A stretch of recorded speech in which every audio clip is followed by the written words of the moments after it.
இப்ப நான் சொல்ல போறது கேளுங்க. அம்மா, இனிமேல் நீ வீட்டு வேலைக்கெல்லாம் போவாதம்மா. நான் வீட்டு வேலைக்கு போலன்னா உனக்கு யார்றா ஃபீஸ் கட்டுவா? யார்றா சோறு குடுப்பா? சரிம்மா, நீ எங்கம்மா வேலைக்கு போற நீ? உனக்கு தெரியாதாடா, அந்த பக்கத்து தெருவுல புதுசா வீடு கட்டிட்டு வந்திருக்காங்களே, அவங்க வீட்டுக்கு தானடா போறேன். இனிமேல் அந்த வீட்டுக்கு வேலைக்கு போவாதம்மா. ஏன்டா? அந்த வீட்ல இருக்கிற பையன் தாம்மா என் வீட்ல என்னுடைய கிளாஸ்ல படிக்கிறான். சரி, நான் ஏதாச்சும் சொன்னா, "டேய் வாய மூடுறான்னு" சொல்றாம்மா என்ன. ஏன்டா அப்படி சொல்றான்? சொல்றான், "டேய் உங்க அம்மா என் வீட்ல தான்டா வேலை செய்யுது. நான் சாப்பிட்டு போடுற சாக்லேட் பேப்பர்லாம் அதான்டா பெருக்குது.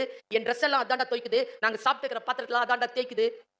ஒரு வேலைக்காரியுடைய பையன் வாய அடக்கி பேசுடான்னு என்கிட்ட பேசுறாம்மா. "நீ அந்த வீட்டுக்கு போவாதம்மா.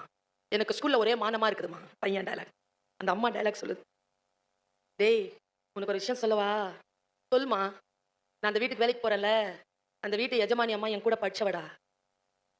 சின்ன வயசுல நானும் அவளும் 5ஆம் கிளாஸ் படிச்சோம்டா." "ஆ, இது எனக்கு சொல்லவே இல்ல." "ஆமாண்டா.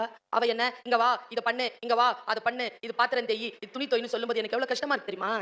ஆனாலும் எனக்கு ஒரே ஒரு சந்தோஷம்டா சாமி." "என்னம்மா சந்தோஷம் உனக்கு அதுல?" "அவ புள்ளைய அவ எங்க படிக்க வைக்கிறாளோ, அதே பள்ளிக்கூடத்துல நான் என் புள்ளையையும் படிக்க வைக்கிறேங்கிற சந்தோஷம்டா எனக்குன்னு" சொல்றான். நாம பார்க்க மறுக்கின்ற பக்கங்கள் என்று சில உண்டு. அதை பிள்ளைக்கு காட்டுங்க.